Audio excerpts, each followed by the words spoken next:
Good afternoon. My name is Kevin Wild.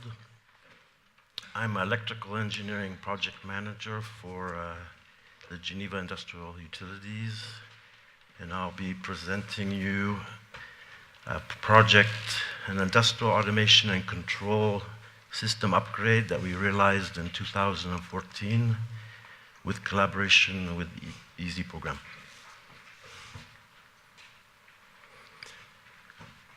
I'm going to present this project in French, but if you have any questions in English at the end, there's no problem. So l'ordre du jour, donc c'est la station d'épuration d'Ayer 2, donc c'est un petit peu sur le programme EASY, le traitement d'eau biologique, les états du lieu du système initial, les axes d'optimisation qu'on a réalisés, quelques données sur le projet, les phases d'optimisation qui sont en cours et donc les résultats qu'on a effectués en économie d'énergie. Donc la station d'épuration, c'est le plus grand step du canton de Genève, avec 600 équivalents habitants. Ça traite 80% des eaux de la région genevoise. Il y a 2000 litres d'eau par seconde et il y a 26,6 gigawattheures par an de consommation générale. Donc nous, on a démarré le programme EASY. Et donc, on a établi déjà une première analyse sur TIA, donc c'était bien pour avoir le feu vert de la maître d'ouvrage. Après, on a utilisé le système ILI donc pour faire une analyse plus fine donc, sur le parc des 163 moteurs. Et sur les 163 moteurs, on a trouvé 10 moteurs représentant le potentiel le plus intéressant. Donc, après discussion avec le maître d'ouvrage, on a choisi 4 projets d'études détaillées pour aller plus loin, qui avaient le meilleur retour d'investissement. Et ces 4 projets, il y en a 3 qui étaient réalisés à ce jour. Donc, les bassins biologiques dans le steppe d'Ayer, donc sont aérés par une matrice d'air centralisée et donc ça permet d'injecter l'oxygène et augmenter la surface donc, du processus. Donc l'apport en oxygène est proportionnel à la charge en polluante et il y a un effet de colmatage des bassins qui fait qu'il faut faire un rétrolavage des bassins à chaque fois que la charge est trop grande. Donc il faut imaginer il y a un lit de petits billes sur la surface. Donc, tout ce processus et d'air, il y a 4 turbocompresseurs qui ont un pic nominal de 630 kW chacune et ça consommait 14,1 gigawattheures par an.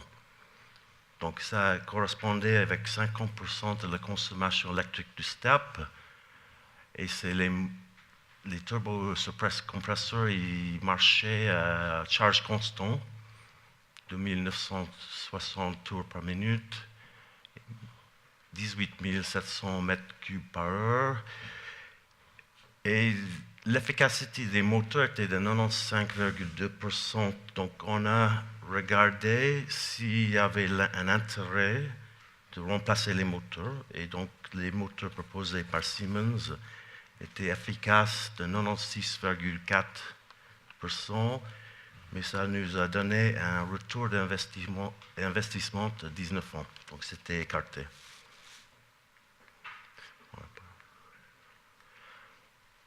Donc, on a commencé par faire un état des lieux du système initial, et donc on a trouvé des principaux dysfonctionnements ici. Donc, les phases d'arrêt de marche étaient très erratiques. Il y avait des blocages de consignes de pression sur la régulation, des défauts d'ouverture, les problèmes de réponse, encore les vannes de régulation qui restaient ouvertes. Et donc, dans le graphique, on voit bien, il y a la consigne de pression en rouge et il y a l'état des marches des 3 turbocompresseurs donc en dessous. Donc, tous ces scénarios donnaient lieu à des oscillations de pression et du réseau, et ça induisait les phases de marcherette intempestives des turbos.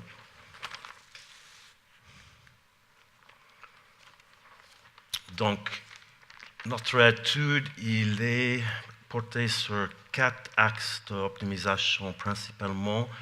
Donc, c'était d'améliorer la régulation du débit d'aération unitaire et en privilégiant l'établissement du débit par vanne proportionnelle lors des phases de démarrage et d'arrêt des cellules, nous avons réduit les fluctuations de pression.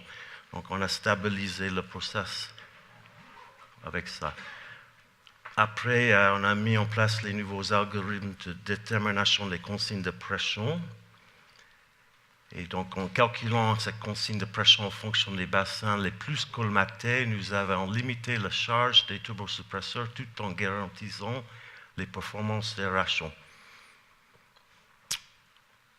Il y avait un axe d'élimination des arrêts et redémarrage intempestif des turbocompresseurs.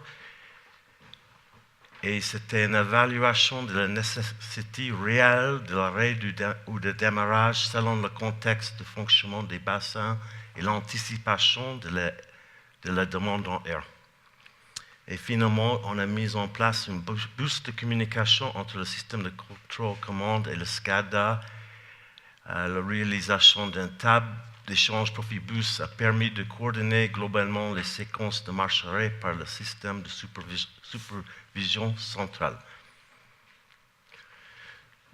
Donc, le système qu'on a mis en place pour réaliser tout ça, donc je vous montre l'architecture. Donc, il y avait 200 entrées-sorties, et donc on a mis les automates M580 sur Unity. Ce que j'ai voulu dire, c'est que ce qui est intéressant dans ces automates M580, c'est qu'il y a ce qu'on appelle du logic flux, fuzzy logic. Donc, on est capable de mettre un peu d'intelligence artificielle parce que c'est plus vrai ou faux, mais il y a vrai, faux et peut-être.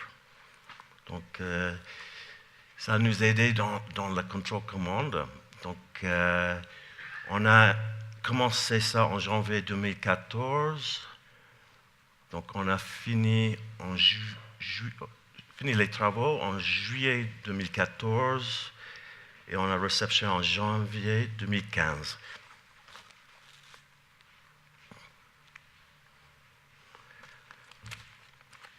Donc, aujourd'hui, on a commencé par, suite à l'installation, de faire encore un processus d'optimisation. Et donc, on a mis en place les suivis d'exploitation d'indicateurs de performance en 2015. Et ça nous a permis une augmentation notable de la stabilité des performances et une réduction supplémentaire de la consommation énergétique. Donc, on a gagné pratiquement 5% sur l'optimisation. Et aujourd'hui, cette année, on mettrait en place un système expert donc, qui va détecter, qui va permettre la détection anticipée de la dilution orageuse Et on va aussi mettre la gestion des recettes préétablies en fonction des événements prédictifs ou non.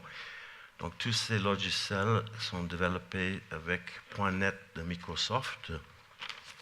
Et enfin, je pense les résultats de ce projet étaient quantifiés selon un protocole IPMVP option B. Donc ça, c'est un standard défini par Ambition Negawatt. Donc Christian, mon collègue, va parler un peu plus. Mais de base, on a un période de suivi, c'était l'année suivant la mise en service. Il y avait une année de référence de 2011-2012 et on a économisé 2 gigawattheures, 15% de la consommation sur le projet initial et on a ajouté 0,9 gigawattheures par an sur l'optimisation qui donnait, avec un coût de projet de 550 000 francs suisses, un retour d'investissement de 18 mois. Quelques indicateurs. Voilà, je remercie tous ces acteurs et votre attention aussi. Merci.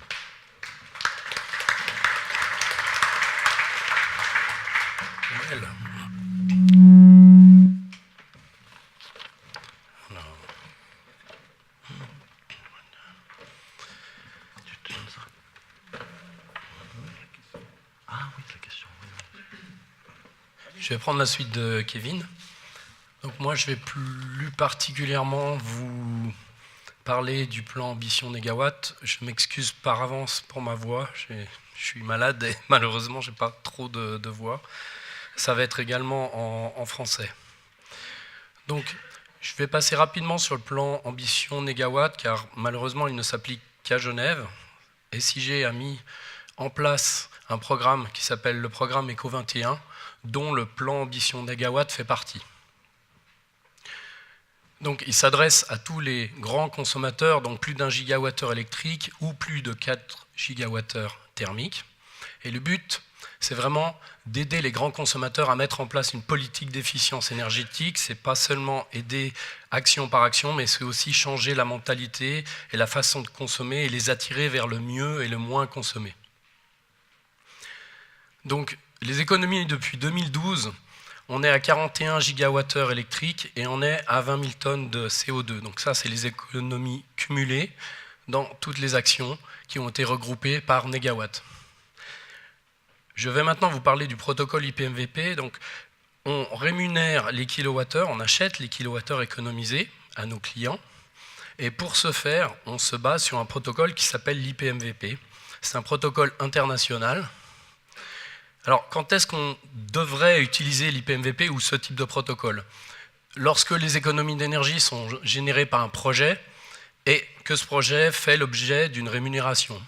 On peut aussi l'utiliser pour répondre à des obligations légales. Dans le cadre de la loi énergie de Genève, on doit, dans certains cas, l'audit et la convention, faire des contrôles IPMVP. Et puis aussi pour valoriser en interne et en externe, et j'insiste sur ce fait-là, les actions d'efficience énergétique. Alors, comment fonctionne le protocole IPMVP? À la base, vous avez votre compteur, vous avez votre consommation.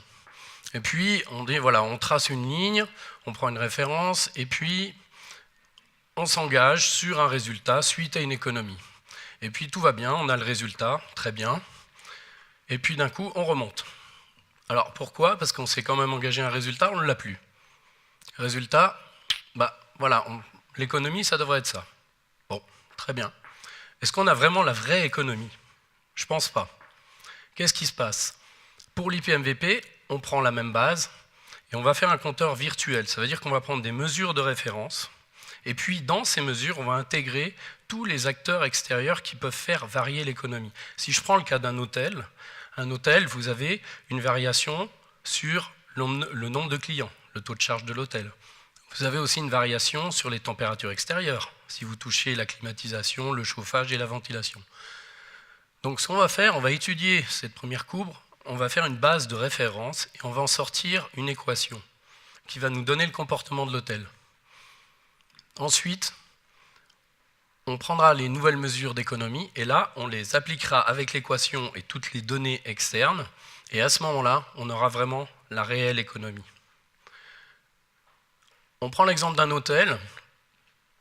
Pour cet exemple-là, pour construire la base de référence, on a pris les consommations de l'hôtel, on a pris les températures moyennes maximum, et puis on a pris la fréquentation de l'hôtel en termes de nombre de nuitées. Tout ça nous donne une baseline qui se trouve ici, donc vous avez l'équation qui se trouve là, voilà.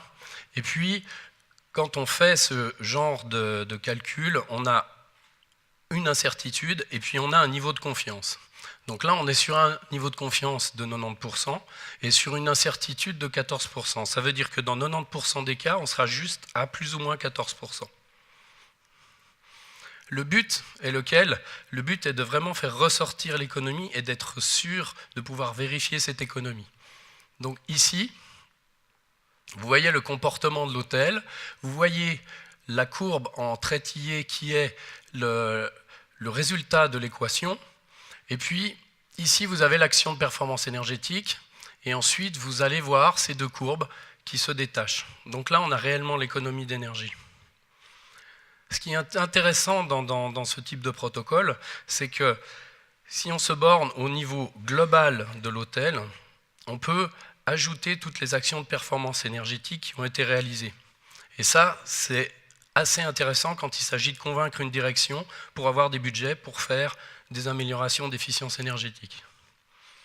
Donc le protocole, c'est EVO, c'est un protocole qui est mondialement reconnu. Il est traduit en 14 langues.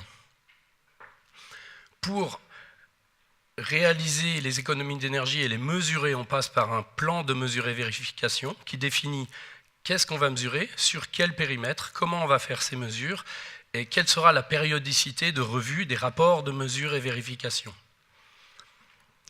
On est donc sur l'IPMVP qui est maintenant depuis peu sur la norme ISO 50015 et qui est aussi dans la FDX 30148.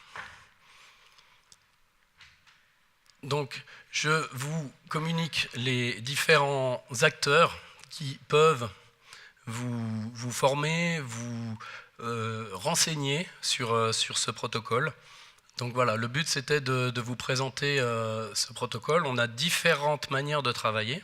On peut travailler soit aux bornes complètes de l'hôtel, je reste sur l'exemple de l'hôtel, ou alors on peut aussi travailler sur un périmètre plus restreint qui peut être aux bornes d'un groupe froid, ou aux bornes d'une tour de condensation. Les périmètres sont variables et on a plusieurs manières de calculer et de préparer ce plan IPMVP. Voilà, donc on parle d'économie et là moi je parle de comment les mesurer. Merci beaucoup.